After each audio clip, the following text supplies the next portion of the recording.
What is Sikhism and why it was created? An interesting question, and why we are talking about it in the current context, because I feel it is perhaps more relevant today than it has been ever before. The word Sikh translates as a learner, a student, and Sikhs believed to be lifelong learners. It was born out of a Sufi movement, and one of our first leaders, or gurus as we call them, because we follow their teachings, was actually a Sufi saint with the name of Guru Nanak. Sikhism was created in the north of India, in Punjab. And why was there a need to create such a religious philosophy?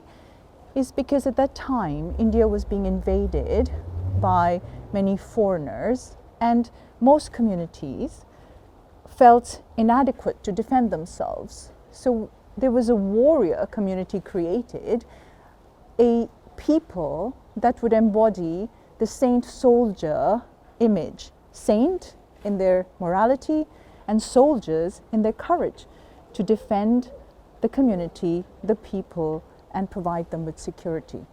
The way of life, or the Sikh philosophy, is more about how to live rather than rituals to follow. And our Sikh prayer, which is called the Mool Mantra, does give us the four major philosophies that we follow as Sikhs. The first major tenet of Sikhism is called Ek Onkar, with the symbol that denotes just that. Ek Onkar means Ek for one, and Onkar, the supreme, the power, God, or whatever you want to believe according to your beliefs and thoughts.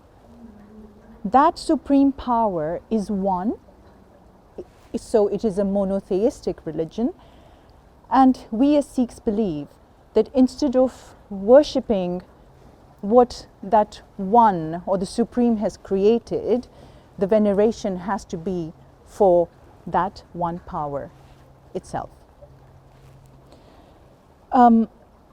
Also in Sikhism, we have the saint-soldier philosophy that I touched upon. Sikhs were created as protectors of faith, of people, to provide security.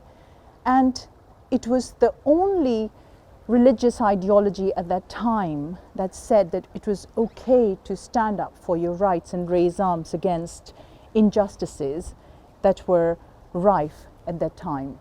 I am sure that we are all aware, and we have seen how Sikh temples or places of worship run free food, free freshly cooked meals 24 hours a day for people from all walks of life. It is served and anyone can access it, and it is some of these soup kitchens that are helping communities that have been hit badly by COVID. Charity forms a very important part of our religious philosophy and a part of our morality and duty towards the humanity. The important tenet of equality in Sikhism is not only between different socio-economic groups, also between genders.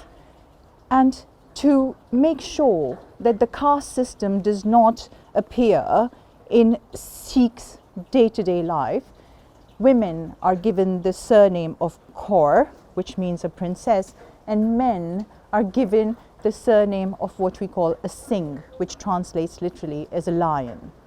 That's how much Sikhism does for equality. The last idea of Sikh philosophy has got to do with the responsibility towards family and community. Sikhs attain salvation by not spending the last years of their life in solitude, rather doing the duty for the family and for the community. We see that, especially in COVID times, so many Sikh charities in India at this horrible time are giving oxygen cylinders and providing food for people who don't really have access to them.